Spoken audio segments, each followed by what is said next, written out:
प्रभुपाद जी ने तात्पर्य इतने बड़े लिखे के साथ हमारा यहाँ 3 दिन का ही बीत जाएगा इसी में। तो एक पैराग्राफ पढ़ सकते हैं फिर। एक्चुअली मैं आपको बताऊं, ये जो फास्ट कंठ भागवतम का ये विशेषता मैं हर जगह में बताता हूँ। ये फास्ट कंठ भागवत इज सो इम्पोर्टेंट। हमारे इस्कन में जो प्रभुपाद जी के द्वारा प्रणीत जो भागवत है, जो हमारा संस्था के द्वारा जो भागवत है, उसका भागवत सभी है, लेकिन specially the first canto is very very very important. क्यों? क्योंकि उसमें हमारे आचार्य प्रभुपाद जी ने अपने सारे विचार, अपने जो कुछ उनका भावना था सब उसी में डाल दिए।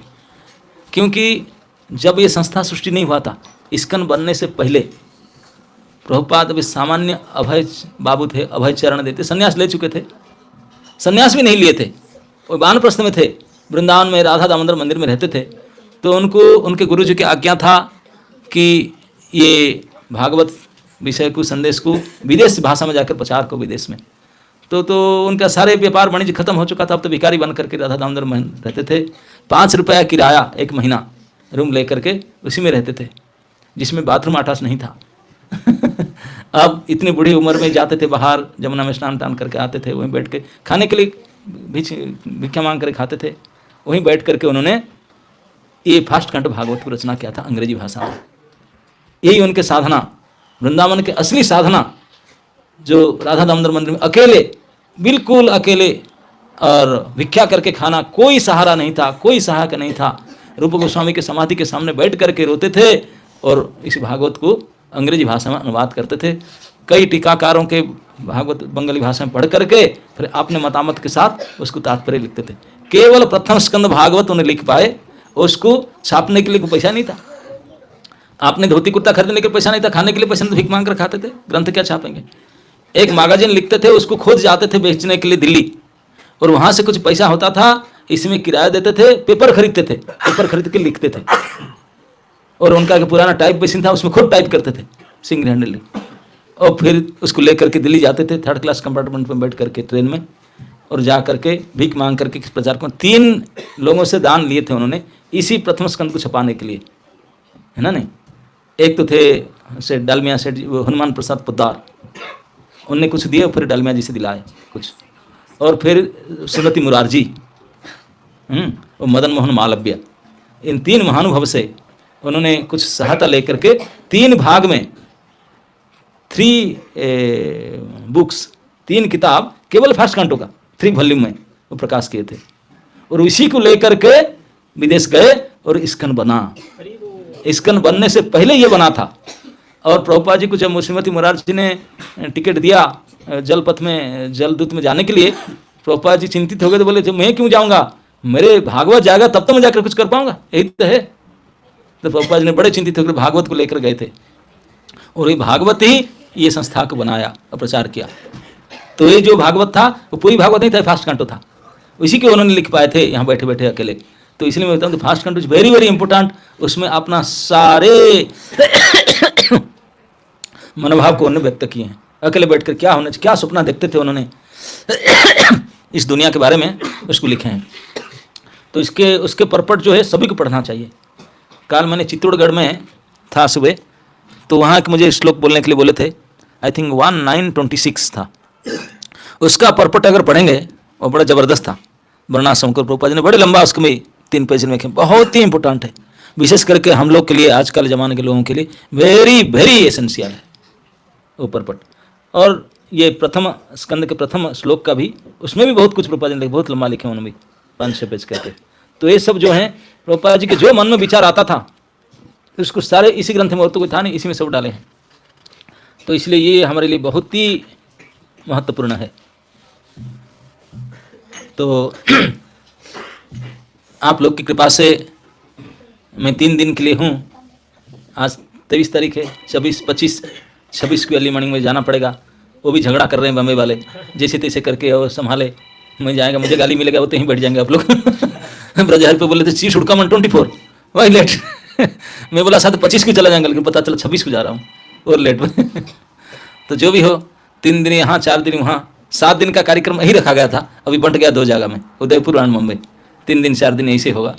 तो 3 दिन के लिए अब प्रभु जी ने तो बोले कि राम कथा कहने के लिए, अब सच बताऊं आपके सामने कुछ, आप तो सब जानते हैं मुझे, ऊपर से नीचे अंदर से बाहर, हम ऐसे कोई बोलने वाला तो है ही नहीं, है ना नहीं।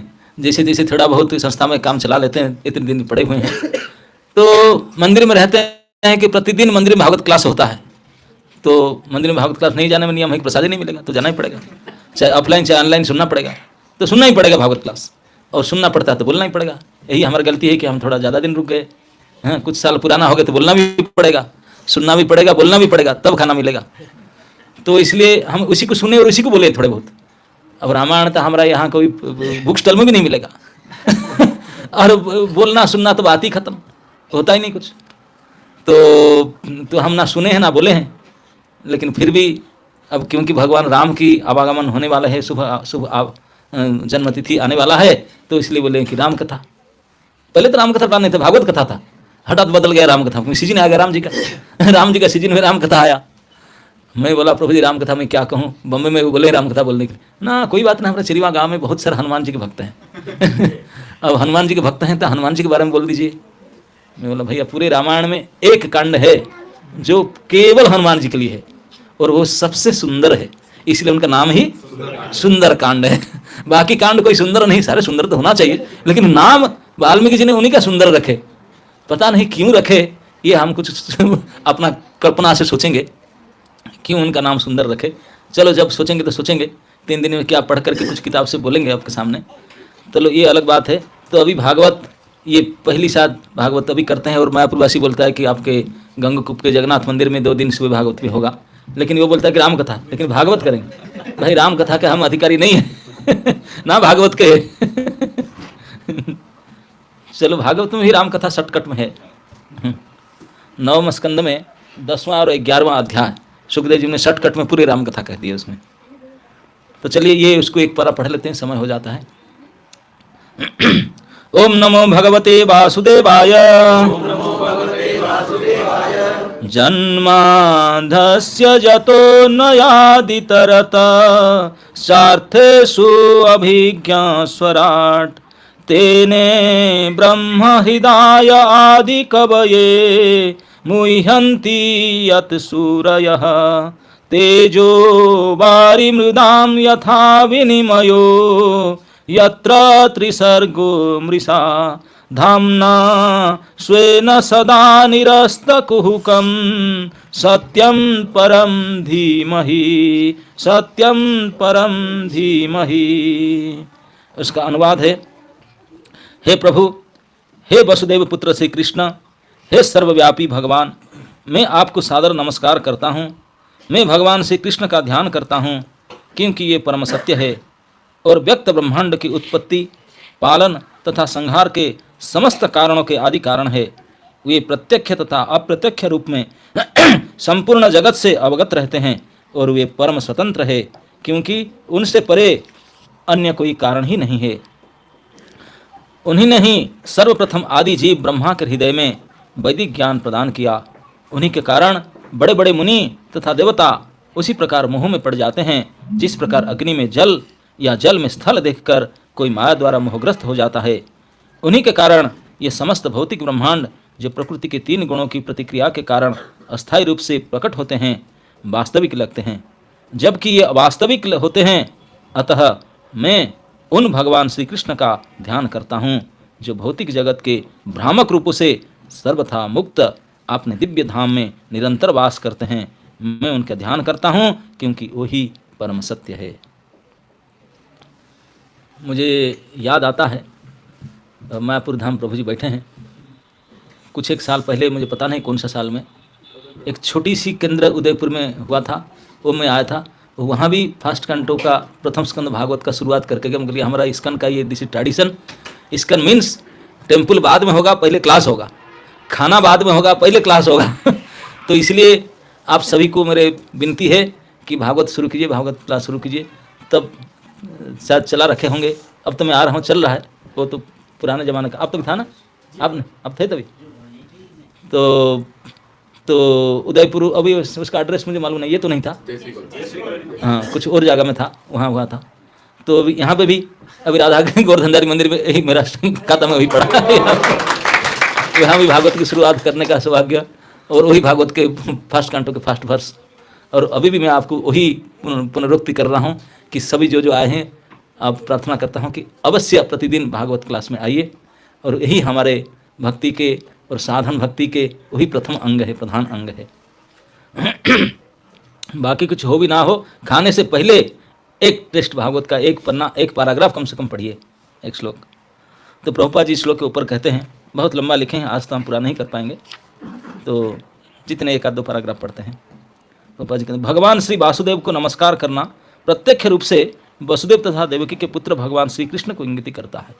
यहाँ जो वासुदेव शब्द लिखा गया है, तो आमतौर पर सब जानते हैं वासुदेव वसुदेव के बेटा है, तो प्रभुपाद जी बात को कहते हैं वसुदेव के पुत्र, वसुदेव देवकी के पुत्र वासुदेव, सभी जानते हैं भगवान कृष्ण तो देवकी नंदनाय च, देवकी नंदन वासुदेव नंदन वासुदेव बोले, उन्हीं को प्रणाम करता है। तो इसलिए व्यासदेव जी नमो भगवते वासुदेवाय, वही, और उनको और भी अर्थ में वसति सर्वत्र इति, सब घट घट में वासी, सर्व कारण कारण, वही वासुदेव है, वही भी देवकी के पुत्र बनकर आए थे, डायरेक्ट उन्हीं को प्रणाम करते हैं।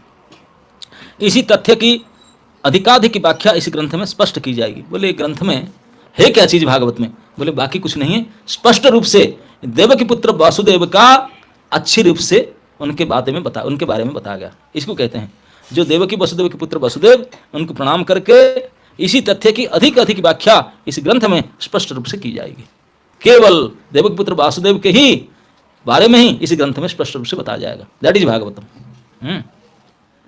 यहाँ पर श्रील व्यासदेव दृढ़तापूर्वक कहते हैं कि श्री कृष्ण ही आदि भगवान है।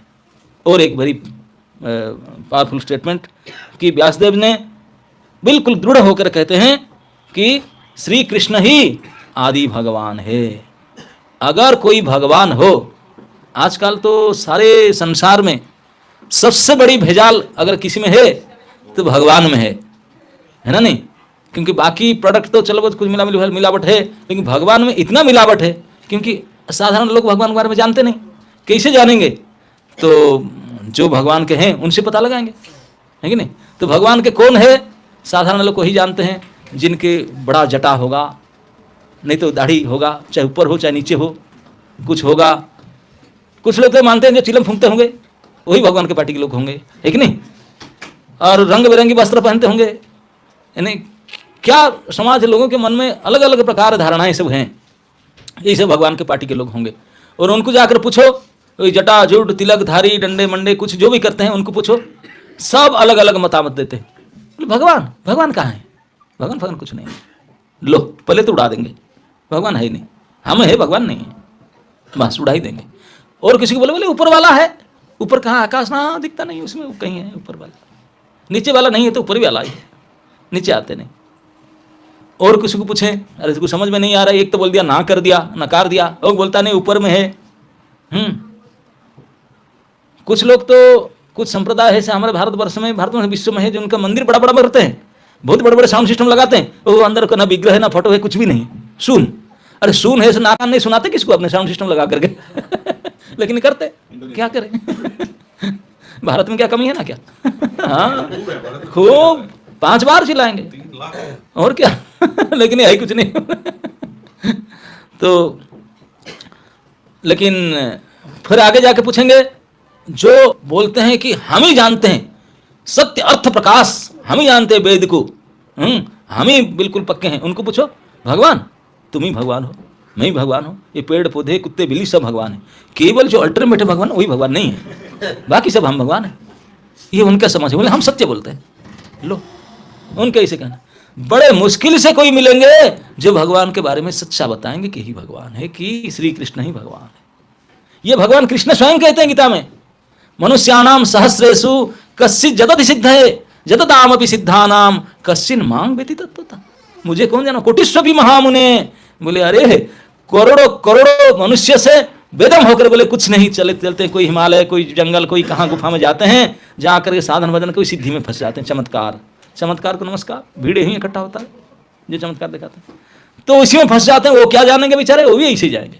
बोले उनमें से, उन सिद्धि के चक्कर से निकल करके कोई हजारों हजार से कोई एक निकलता है तो वो भी आगे जा करके पता नहीं मुंह में मुख्यों के काम फंस जाता है। उनमें से कोई निकल करके कौन है जो मुझे तत्वतः जानता है, भगवान कहते मुझे जानने वाला है कौन?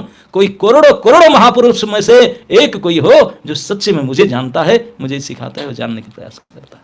कश्चिन मांग वेति तत्वतः, भगवान कहते हैं। तो इसलिए बहुत रेयर है, बहुत रेयर है। पूरे सृष्टि में एक ही संस्था है जो सारे दुनिया में डंडा बजा करके, डंगरा बजा करके कृष्ण ही भगवान ये बात को सिखाते हैं। नहीं तो स्वामी प्रभुपाद जी ने जब ये संस्था बनाए, बोले Prabhupada international society for God conscious कर दीजिए। प्रभुपाद बोले नहीं, गॉड कोई, यही तो समस्या है, दुनिया के लोग जानते नहीं गॉड है कौन, तो हम सिखाएंगे गॉड है कौन। गॉड फॉड नहीं, कृष्ण ही गॉड है। इसी प्रोजेक्ट को लेकर के कृष्ण कॉन्शियसनेस की, कृष्ण ही परम भगवान है, ये सबसे पहले जानकारी होना चाहिए। कृष्ण ही भगवान है, नहीं तो सबसे खिचड़ी पकता है इंडिया में। भारतवर्ष में जाओ, यही भगवान, यही भगवान, यही भगवान, भगवान सर्व सब है। लो, बिल्कुल गुमराह कर देंगे, भ्रमित कर देंगे। तो इससे भ्रम से बचने के लिए ये बिल्कुल स्ट्रेट फॉरवर्ड करते हैं कि सबसे प्रथम ये जानकार लेना होगा कि कृष्ण ही परम भगवान है। यही व्यासदेव जी ने कहते हैं। और अन्य सभी प्रत्यक्ष और अप्रत्यक्ष रूप में उनसे अंश और विभिन्न अंश हैं। इसलिए जीव गोस्वामी ने अपने कृति कृष्ण संदर्भ में इस विषय की विशद व्याख्या की है और आदि जीव ब्रह्मा ने अपने ग्रंथ ब्रह्म संहिता में कृष्ण विषय की यथेष्ट व्याख्या की है। प्रभुपाद जी ने कई उदाहरण प्रमाण प्रस्तुत करके ये प्रमाण कर बताते हैं कि सारे वेद, उपनिषद, महापुरुष, पुराण सभी एक स्वर से कहते हैं कि कृष्ण ही परम भगवान है। एकले ईश्वर कृष्ण आर सब भृत्य, जारे जैसे ना चाहे तारे तैसे करे नृत्य। तो इसे सर्वोपरि भगवान श्री कृष्ण है, यही भागवत की विषय वस्तु है। पूरी भागवत में दिस इज द टॉपिक, केवल इतना ही जानना है। इसलिए शुरू से भगवते वासुदेवाय और करके परम सत्य को नमस्कार। परम सत्य वही है, और कोई परम सत्य नहीं। परम चरम सत्य भगवान श्री कृष्ण है, श्री कृष्ण है। ये सारे ब्रह्मा महेश और जितने भी जानकार व्यक्ति सब इसी को कहते हैं कि कृष्ण ही परम भगवान है। तो बोलते हैं भगवान की, इसलिए इस स्तुति में पहला कथन बताया गया कि भगवान श्री कृष्ण ही आदि भगवान है। यदि परम भगवान किसी दिव्य नाम से जाने जा सकते हैं, भगवान के अनेक नाम है। बोले कौन सा नाम सबसे बढ़िया है, सबसे श्रेष्ठ है? एक गीत है, मैं तो भूल गया, आपसे जानते हैं, जग में सुंदर है दो नाम, चाहे कृष्ण कहो चाहे राम, है कि नहीं? यही है ना, जग में सुंदर है दो नाम। तो सच में भगवान के दो ही सुंदर नाम है, चाहे कृष्ण कहो चाहे राम। इसीलिए हमारा महामंत्र में दोनों नाम रखा गया, सबसे सुंदर है सबसे सुंदर है। तो इसलिए यहाँ प्रभुपाद जी कहते हैं यदि परम भगवान के किसी दिव्य नाम से जाने जा सकते हैं तो वह नाम श्री कृष्ण शब्द ही होना चाहिए। वही श्री कृष्ण शब्द है, कृष्ण नाम, जिनका अर्थ है सर्व आकर्षक। श्रीमद् भगवद गीता में श्री भगवान ने कई स्थल पर स्वयं को आदि भगवान करके घोषित किया और इसकी पुष्टि अर्जुन द्वारा, नारद और व्यास, देवल आदि मुनि के द्वारा की गई है। पद्म पुराण में भी यही कहा गया है कि असंख्य नामों में से श्री कृष्ण नाम सर्व प्रमुख है। श्री कृष्ण नाम सर्व प्रमुख, सर्वश्रेष्ठ है श्री कृष्ण नाम। वासुदेव नाम भगवान के पूर्ण अंश का सूचक है और उनके अन्य सभी रूप जो वासुदेव से अभिन्न है इस ग्रंथ में बताए गए हैं। वासुदेव नाम विशिष्ट रूप से वासुदेव तथा देवकी के पुत्र का सूचक है। सन्यासियों में सिद्ध परमहंस द्वारा भगवान श्री कृष्ण का निरंतर ध्यान किया जाता है। जो बड़े बड़े संसार में, वर्ण में, आश्रम में सबसे श्रेष्ठ ज्येष्ठ व्यक्ति होते हैं वो केवल श्री कृष्ण को ही आराधना करते हैं, उनके प्रणाम करते हैं। तो ये संपूर्ण भागवत में यही विषय वस्तु है। तो आगे चल करके प्रभुपाद जी ने एक दो लाइन और पढ़ लेते हैं। यह स्वाभाविक है कि कोई भी चिंतनशील मनुष्य सृष्टि का उद्गम के बारे में जानना चाहेगा। हाँ, प्रभुपाद ने यहीं से शुरुआत करते हैं अपने परपट का, इतना शुरू करके बोले कोई भी थॉटफुल पर्सन है दुनिया में वो कभी सोचेगा मैं कहाँ से आया, है कि नहीं? एक्चुअली मनुष्य में 3 स्वाभाविक गुण है, स्वभाव है, प्रक्रिया है 3। आप बोलेंगे क्या है वो? इसीलिए हम लोग को भगवान का अंश कहा जाता है। हम सब भगवान के विभिन्न अंश हैं, भगवान के अंश हैं, ये उसका प्रमाण है। क्या? कोई भी व्यक्ति हो, सबसे पहले एक बात है कि कभी भी मरना नहीं चाहेगा, जीना चाहेगा, है कि नहीं? किसी भी प्रकार से, चाहे कितनी बड़े भारी बीमारी भी हो जाए, 37 सुई शरीर में लग जाए, ICU, उससे भी और कुछ बड़ा है क्या? ICCU ऐसा कुछ जो भी, हाँ ICU, उसी में रह करके सारे ऊपर से पैर से सर तक सारे सुई फोड़ा हुआ हो, नाक से जितने होल है सारे होल में कुछ ना कुछ नली घुसा हुआ हो, फिर भी बोलेगा डॉक्टर साहब पैसा खत्म हो गया, लोन लेकर के दे दूंगा, मुझे बचा दो, है कि नहीं? मरना फिर भी नहीं चाहेगा। कोई नहीं मरना चाहता है, हमेशा जीना चाहता है। क्यों? इतने महादुर्दशा, इतने दुख में ग्रसित होकर भी फिर क्यों नहीं मरना चाहता? केवल मरना चाहता नहीं, आपस में हम भी जो बैठे हैं, क्या कुछ मरने के बाद यही अमंगल बात क्यों करते हैं? मरने के बाद उसकी बात मत कहो, और जैसे नहीं कहने से छूट जाएगा, बच जाएगा वो। अरे छूटेगा तो तब भी नहीं है। अरे हमारे दुनिया का नाम बताए क्या है? मृत्यु लोक। ये लोक में जो हम रहते हैं, ये लोक का नाम क्या है? उसका मतलब यहाँ केवल मरना ही होता है। एक ही काम होता है यहाँ, दूसरा कोई काम होता ही नहीं। यहाँ हम आते हैं किस लिए? यस। खाते हैं किस लिए? मरने के लिए। नौकरी चाकरी कमाई दमाई किस लिए करते हैं? Yes, that's it. क्योंकि एंड पॉइंट मरना है, फिर खाता खत्म। बाकी जो कुछ हाथ पर उठल कुतल सब करते हैं, फाइनल एग्जाम क्या है? मरना। तो यही दुनिया में, इस सृष्टि में केवल यही काम होता है, इसलिए नाम लगा दिया गया मरणम लोकम। यहाँ मरना ही होता है, यहाँ कोई नहीं जी सकता। तो हम चाहते हैं क्या? जीना चाहते हैं। गड़बड़ी। ये जब जीना चाहता है तो मरने का जगह पर क्यों आ गया? है कि नहीं? मृत्यु लोक में आए हो, हमेशा जीना चाहते हैं, हमेशा बने रहना चाहते हैं। जीना चाहते हैं, बुढ़ा भी नहीं होना चाहते। चाहते हैं क्या? नहीं, बिल्कुल ऐसे ही बने रहूं, ना बदलूं, है कि नहीं? ये बाल सफेद क्यों हो जाता है, शरीर में झुर्रियां क्यों आ जाता है, बिल्कुल चकाचक चिकन रहूं, बने रहूं। यही सबका चाहते हैं ना। केवल यही नहीं चाहते, और एक चाह है, मैं सुखी रहूं, है ना? नहीं कोई चाहता है मैं दुखी हो जाऊं? अरे राम राम, कभी नहीं। जबकि दुख हमेशा आता है, सुख आता ही नहीं, लेकिन फिर भी हाथ धो करके पीछे पड़े सुखी हो जाऊं, है कि नहीं? ये दूसरा। तीसरा और भी एक बात है स्वाभाविक, सभी के अंदर, प्राणी मात्र में हमेशा रहना चाहते हैं, हमेशा सुखी रहना चाहते हैं। केवल इतने में संतुष्ट नहीं, कुछ जानकार भी लेना चाहते हैं, कुछ जानना भी चाहते हैं, जिज्ञासु। बुभुत्सा और जिजीविषा और जिज्ञासा, ये तीन आशा प्राणी मात्र में भरा हुआ है। चींटी से लेकर ब्रह्मा तक के तीन भरा बड़ा है, तीन आशा। ध्यान रखिए, क्या? जिजीविषा, जीने की इच्छा, बुभुत्सा, भोगने की इच्छा, और जिज्ञासा, जानने की इच्छा। आप सबके अंदर जानने की इच्छा है ना? अरे किसी का नहीं भी है, भागवत क्लास नहीं सुने, कुछ पॉलिटिक्स के बारे में सुनने के बाद कुछ तो कुछ जानेंगे, चाहे अच्छा हो चाहे बुरा हो। जानने की इच्छा तो है। क्या हुआ, क्या हुआ कहते हैं कि नहीं? हाँ, और क्या है? हाँ, जानने की इच्छा इतने ज्यादा है, इसलिए तो भगवान ने दो कान दिए, बोलने के लिए एक दिए, जीव एक कान दो दे। सब जानने की इच्छा रखते हैं, सुनने के लिए। तो ये जो तीन प्रमाण है कि हम भगवान के अंश है। क्यों? क्योंकि भगवान के अंततः भगवान के जो असली स्वरूप है वो सत्य चित्त आनंदमय है। सत शब्द का अर्थ हमेशा रहते हैं, उनका परिवर्तन नहीं होता, विकार नहीं होता, हमेशा बने रहते। हम उन्हीं के अंश होने के नाते हम भी रहते, हम भी रहेंगे, क्योंकि स्वाभाविक हम यही गुण है, हम अपरिवर्तनीय है। आत्मिक स्तर में हमारा असली पोजीशन में हम कभी मरते नहीं है, नित्य सत्ता रहता है हमारा। इसीलिए सत्य अभी हमें ये डुप्लीकेट स्थिति में हमेशा बना रहे, मरना नहीं चाहते, मिटना नहीं चाहते, क्योंकि सत्य के अंश हैं हम। सत्य नित्य रहना चाहते हैं, इटरनल। सत्य मतलब इटरनल, हमेशा रहना। चित्त मतलब ज्ञान, भगवान पूर्ण ज्ञानमय है, हम उन्हीं के टुकड़ा होने के नाते हम भी कुछ जानकार चाहते हैं, कुछ ज्ञान हमको भी चाहिए, कुछ न कुछ जानकारी प्राप्त करने के लिए। तो हमका इच्छा रहता है कि इच्छा क्यों आता है? क्योंकि उन परम ज्ञान के अंश हैं, और अंततः भगवान आनंदमय घन है। तो वो आनंद घन मूर्ति है, हम उन्हीं के टुकड़ा होने के नाते हम भी आनंद के खोज में हैं हमेशा। यही प्रमाण है।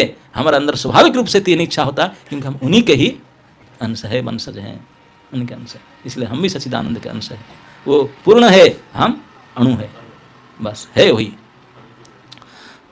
यही होने के नाते हमारे अंदर जो एक जिज्ञासा का प्रवृत्त होता है, जानने की इच्छा, ये तो चिंतनशील, इसलिए प्रॉपर लेकर thoughtful person, only civilised educated thoughtful person जो है वो सोचेगा कि मैं आया कहाँ से, कोई मुझे भेजा है ना मैं खुद आया, कहाँ से आया, ये सृष्टि का शुरुआत हुआ कहाँ से, इसी को लेकर ब्रह्मा जी ने इन्वेस्टिगेशन शुरू किए और करोड़ साल करके हाथ उठाकर वापस आ गए, हुआ नहीं, कुछ कर नहीं पाए। तो हम लोग भी जानकार करने के लिए पूछते हैं कहाँ से, कैसे हुआ, और थोड़ा बताओ उनके बारे में डिटेल।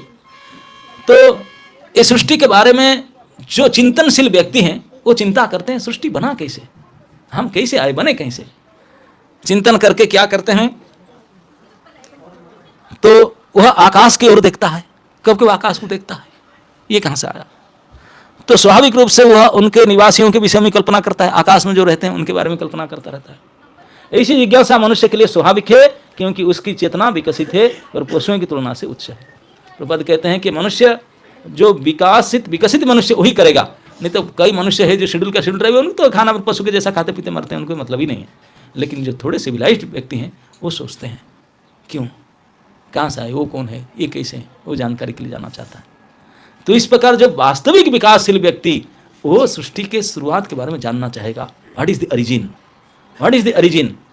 वो सबसे ज्यादा जो थॉटफुल पर्सन, जिसको हम साइंटिस्ट बोलते हैं, ज्ञानी नहीं विज्ञानी, विशेष ज्ञानी, वो लोग भी प्रभुपाद जी ने अपने सारे लेख में और बोली चाली में जब साइंटिस्ट का नाम आता है, एक उनके वर्ड उनके लिए हमेशा यूज करते हैं। जानते हैं कौन सा वर्ड? रास्कल। हमेशा साइंटिस्ट ओ डू दे रास्कल रास्कल शब्द लगाएंगे जरूर, लेकिन वो साइंटिस्ट माइंड नहीं करते हैं, बोले हमारा दादा है हमको बोलता है ऐसे, हम लोग नहीं बोलना चाहिए। बोले हमारे आचार्य बोले हम भी बोलेंगे तो जूता खाएंगे हम लोग मारा जाएंगे। नहीं, वो प्रभुपाद जी को जानते थे, उनको बोलते हैं कि हमारे बड़े पे है, उसे बोलते चलेगा। प्रभुपाद जी बोले तुम्हारे से मारा, बोले I am saying you should not से लाइक दैट, पिट जाओगे मुझे माइंड नहीं करते। तो साइंटिस्ट लोग ने भी खूब सोचे दुनिया बना कैसे, खूब सोच करके जानते हैं। आप लोग तो अभी आप लोग जमाने में से था, जो पढ़े लिखे हैं साइंस में वो पढ़ते हैं, एक थ्योरी था बिग बैंग थ्योरी, कोई पढ़े, आजकल तो चेंज हो गया, नया हो गया। पहले सृष्टि के सर्जना के बारे में, सृष्टि ओरिजिन कहाँ से है ना, बिग बैंग। बैंग मतलब एक धमाका, साउंड, एक साउंड हुआ उससे सृष्टि हो गया। ये समग्र संसार एक साउंड से निकला। तब लोग के भाई जब सृष्टि बन गया एक साउंड से, ये मंदिर छोटा सा बनाने के लिए इतने सारे ईट सीमेंट सरिया ये फंड रेजिंग क्या करते, एक साउंड कर देते, 2-4 मंदिर ऐसे बन जाए, साउंड करने में क्या है, धमाका तो है कुछ धमाका करे बन जाए कुछ। तब फिर सोचने लगे बात तो सही है यार, हम कुछ भी करते हैं धमाका से तो कुछ नहीं बनता, एक धमाका बनाने के लिए भी कुछ जुगाड़ यंत्र करना पड़ता है कि ना, फटाका फोड़ने के लिए भी लाना पड़ता है भाई ये भी कैसे बोलते हैं कि धमाका से बना। तो इसलिए ये भी अपूर्ण साबित हो गया। नहीं बड़े और इसके बारे में इतना नहीं, वो जो थ्योरी निकला उसके बारे में कई उसके ऊपर रिसर्च करके पीएचडी भी किए, सरासर गधा उसके ऊपर पीएचडी किए उसको पढ़े, याद किए, फिलोसफी लिखे, रिसर्च किए, डॉक्टरेट लिए, तो सारा झूठ है। यही है हमारे जानकार। अब चेंज कर दे, नहीं वो अलग गलत था, वो और कुछ हो, वो भी गलत हो। क्यों? क्योंकि साइंटिस्ट लोग का, जितने वैज्ञानिक का दोष सही है, वो ओरिजिन तो जानना चाहते हैं लेकिन ओरिजिन को नहीं जा पाते हैं, बीच से पकड़ते हैं। मान लो, सोच लो क्या होता है, वही बोलता ना, सोच लो शब्द का अर्थ क्या होता है। मैं आपको चेक दूंगा, साइन नहीं करूंगा, सोच लो, ये चेक है, पेमेंट कर दिया, सोच लो, मान लो, अरे मान लो मैं आपके लोन लिया था, मान लो मैं पेमेंट कर दिया, इंटरेस्ट के साथ पेमेंट करते, मान लो, खत्म। मानेगा कोई बोले मान लो, कैसे बात है भाई, कैसे मान ले भाई, कुछ है ही नहीं। यही है बीच से पकड़ कर उठना। जो सबसे पहले ये पानी के बारे में, वो मिड 70s में जल के ऊपर गवेषणा चल रहा था। जल के एक अणु, 2 उदजान एक अम्लजान, H2O, इसी को जब निकाले, आकर प्रभुपाद जी के सामने वो साइंटिस्ट लोग खूब गरज गरज बोले, प्रभुपाद हम जान गए, जल तत्व के बारे में जान गए। बोले व्हाट रास्कल यू नो जल तत्व के बारे में? बोले हम जान गए कि H2O, 2 हाइड्रोजन या ऑक्सीजन, इसमें जल बनता है। प्रभुपाद जी बोले यही तो आपका रास्कल टर्म है, कितने लाखों डॉलर खर्च करके, कितने टाइम बर्बाद करके लैब में, कितने क्या करके यही जान गए H2O में एक जल बनता है। मुझे 1 गिलास पानी चाहिए, H2 ला के बना कर दो। सिपाही से मुंह करे खड़े रहे, बोले खड़े क्यों, H2O लाओ, H तेरे बाप का है ना, O तेरे बाप का है कहाँ से लाएंगे अरे H2O जान गया, जानने से क्या चला है, इतने भरा पड़ा है समुद्र, नदी, नाला, कुआं भरा पड़ा है पानी, कौन लाबरेटर, कौन सा लैब में, कौन सा साइंटिस्ट, कौन ये H लाया, वो लाया, उसको मिलाकर बनाया, उसको नहीं जाना, H2 जान गए। ये सारे समय बर्बाद करके, धन बर्बाद करके ही जाने। इसीलिए तो मैं रास्कल कहता हूँ आप लोग को। अभी तक भी सोच नहीं पाते। बोले जब हमारे मन में प्रश्न उठेगा, ये समग्र इतने समुद्र है, पृथ्वी का 3 गुना पानी, वो कहां से आया? H2 इतना कहां से आया? उसको सोर्स को ढूंढेंगे, तब जाकर पता चलेगा। तो इसलिए जो वास्तविक वैदिक ज्ञान है, ये वास्तविक ओरिजिन को जाते हैं। वो जानते हैं कि वासुदेव सर्वमिति, सारे सृष्टि का मेंटेनेंस का, डिजोल्यूशन का, सारे का मूल, जन्म आदि से अतः, जन्म होना, पालन होना और मिट जाना, ये तीनों का शुरू, सब कुछ का सोर्स में श्री भगवान कृष्ण है। इसलिए जन्म आदि अस्य कहते हैं। तो इस प्रकार से जानकारी लेना हो तो भागवत पढ़कर जानकारी लो। ये सब जानकारी जो है, आज जाने PhD के काल बोले ये सब बेकार था, कचरा पट्टी में जाओ। What is this garbage? ये गार्बेज नॉलेज को ना जा करके ये सॉलिड नॉलेज है, वास्तविक सटीक ज्ञान देता है। हजारों हजारों युग बीत गया, कोई अंगुली नहीं उठा सके भाई ये कैसे। No, this is perfect knowledge, perfect, और बाकी सब इम्परफेक्ट। इसलिए प्रभुपाद कहते हैं कि हम परफेक्ट हो नहीं सकते हैं, क्योंकि जितने भी हम भौतिक शरीरधारी हैं, हमारे अंदर 4 दोष है ही है। हम कोई दोष से परे नहीं है। जो दोष से परे नहीं तो हम निर्भूल कहाँ से लाएंगे तत्व? जो भी कहेंगे वो दोषग्रस्त होगा। हम दोषी है ना नहीं? 4 दोष क्या है आप लोग प्रभु जी समझाते होंगे, बताते होंगे, है ना नहीं? 4 डिफेक्ट्स ऑलवेज देयर। तो हम जो डिफेक्टिव है, तो हम सिलेक्टिव कैसे बन सकते हैं? डिफेक्टिव है, हम सब डिफेक्टिव निकलेंगे, माल सब डिफेक्टिव। तो इस प्रकार से जो, लेकिन जो भागवत पढ़ते हैं, भागवत को समझते हैं, तो फिर डिफेक्ट्स, वही डिफेक्ट से परे हैं, बिल्कुल निर्दोष है। उनका समझ निर्दोष है, उनके कथन निर्दोष है, उनके क्योंकि भागवत जो कहते हैं वो निर्दोष के वाक्य वो कहते हैं, उसमें कोई दोष नहीं है, वो बिल्कुल परम सत्य कहना है। इसलिए सत्यम परम धीमहि, इस परम सत्य का नमस्कार करते हैं। तो इस प्रकार से भागवत अगर पढ़ेंगे, उसमें बिल्कुल निर्दोष सब्सटेंस, बिल्कुल सटीक परम सत्य बात के बारे में आप जानेंगे। हम आए कहाँ से, किस लिए आए, क्या करना हमारा कर्तव्य है, ये सब के बारे में जानकारी इस भागवत से प्राप्त होगा। और सटीक जानकारी, जिसको जान करके हमारा जीवन भी सफल हो जाएगा, निहाल हो जाएगा, कृतकृत्य हो जाएगा।